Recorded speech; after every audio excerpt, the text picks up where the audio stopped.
വന്ദനം. ഞാനിവിടെ ചൊല്ലാൻ പോകുന്നത് മനോജ് കുറൂർ എഴുതിയ തൃത്താളക്കേശവൻ എന്ന കവിതയാണ്. സാന്ധ്യമേഘമേറിഞ്ഞു വിദ്യുത ശംഖനാദമുണർന്നു കാലപ്പെരുവലം ദല ധീം ധീം ധീം കുളിരു പെയ്തതു മുറുകി മുറുകി പെരിയ പേമഴലഹരിയായി ഇടിമുഴങ്ങിയൊടുങ്ങിയൊടുവിൽ പുതിയ താളമിഴഞ്ഞു നീങ്ങുന്നു. മൗനമാണാകാശവും മനസ്സും നിശബ്ദമീ ധ്യാനസൗധവും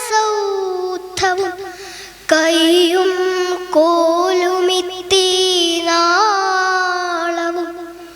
ഉള്ളിലെ വലംതല കണ്ണിലെ നനവൂറ്റി ചെണ്ടയിലൊന്നാമടിക്കുലകം തളിർക്കുന്നു.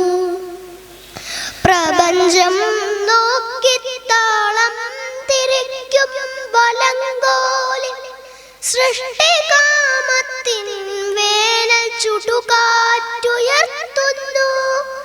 തെളിയും ജീവസ്ഫോടം മിടിക്കുന്നിടം കയ്യിൽ വിടരും നാദങ്ങളാൽ അക്ഷരത്തായമ്പക.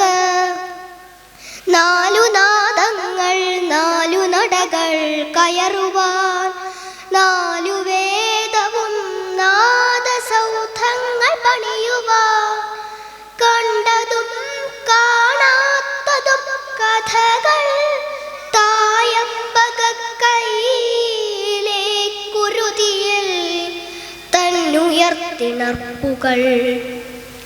നേർവഴിക്കടുക്കാത്ത കാടിനും നടുക്കെത്തി കേശവൻ മുരളുന്നു. മൂന്നു ലോകവും നോക്കി ചെണ്ടയിൽ പ്രപഞ്ചത്തെ തലകുത്തനെ നിർത്തി. ചെണ്ടയിൽ പ്രപഞ്ചത്തെ തലകുത്തനെ നിർത്തി കേശവൻ ചിരിക്കുന്നു. മൂന്നു കാലവും നോക്കി അശ്വവേഗവും വഴിപ്പൊടിയും കൊടുങ്കാറ്റുമെത്തുവാനിടം കാണാൻ ഞലറി കുതിക്കുന്നു. എത്തുമോ പ്രദക്ഷിണം പൂർത്തിയാക്കുമോ താളമൊക്കുമോ നാദോന്മാദസന്ധ്യതൻ സമസ്യകൾ അക്കങ്ങളിടം തെറ്റിച്ചെമ്പടക്കാട്ടിൽ കാലചക്രമീട്ടം ദലവട്ടമായി ചുരുങ്ങുന്നു. അതിലെ കണങ്ങളിൽ സ്ഫോടനം പുക പിന്നീടവിടക്ഷരക്കൂറിൻ സൗരഭം പരക്കുന്നു. ധ്യാനത്തിലാണവൻ കണ്ണിലും ചുണ്ടിലും ജ്ഞാനസാഫല്യം നിറയുന്ന പുഞ്ചിരി. ഉള്ളിൽ തമസ്സിൻ മഹാകാലതാണ്ഡവം കയ്യിൽ നിലാവിൻ്റെ സത്തേറ്റ സാധക.